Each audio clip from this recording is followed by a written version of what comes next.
Hey guys, it's Mario from the World Axe Throwing League, and today I'm going to talk to you about some intermediate level techniques that you can use. This assumes that you already know how to stick an axe and you've seen the video that talks about beginner level throwing techniques. Now, with intermediate level throwing, this assumes that you're comfortably able to stick the axe on the board consistently. That's the first step. Now that you're at that step, this is where this video comes in. The first tip I'm going to talk about is removing as many variables as possible. And what I mean by that is you want to make sure your throw is as robotic and repeatable as possible.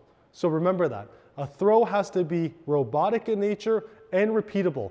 What I mean by that is your throw, and I was guilty of this too early on, is I used to throw where I would lean over and I would throw like this and then I would move to the side. That was too much movement because I would have to, I'd have to step back. That's movement number one, movement number 2, 3, 4, and then I'm planting. There's just way too much movement.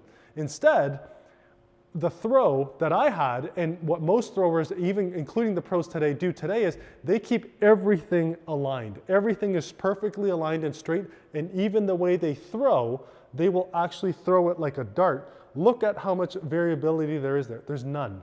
The only thing that is moving is this. There is no up and down motion.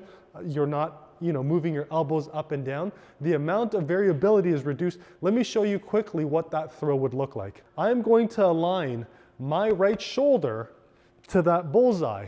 I'm then going to slowly line it up. I'm going to have it slightly touch my cheek, and this part's important. Where you bring it back, I have it touch slightly here, not with the blade, but with this part where the logo, where the Wattle logo sits.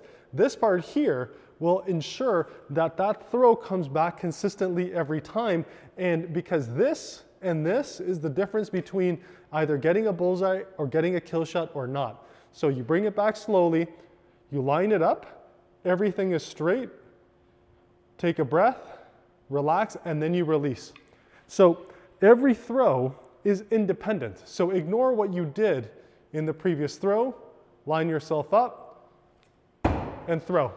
So that one was slightly a little off for me. The alignment was probably off. I'm gonna ignore that throw, but I'm gonna use the data from my previous throw to line myself up. This is where the point number 2 comes in. Find a marker on the floor.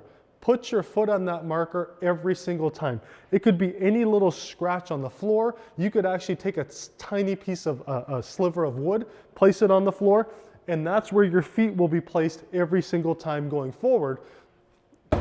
You will have more consistency and you will drive closer into that bullseye. Now, the final thing that I'm going to talk about is practice and how to practice with a purpose. And so there's difference in practicing where you're just doing repetition and getting used to the throw over and over again. And there's a difference of practicing with a purpose. One of the most popular exercises is what I like to call the V. And what you're doing is you're going from kill shot to bullseye to kill shot, alternating every throw. That will help you give better command of the axe. It'll help you better guide it going forward. So the more kill shots you take, the more bullseyes you take, and the more you alternate between the two, the better control you are going to have with that axe because you're consistently moving it around. So the V pattern looks something like this.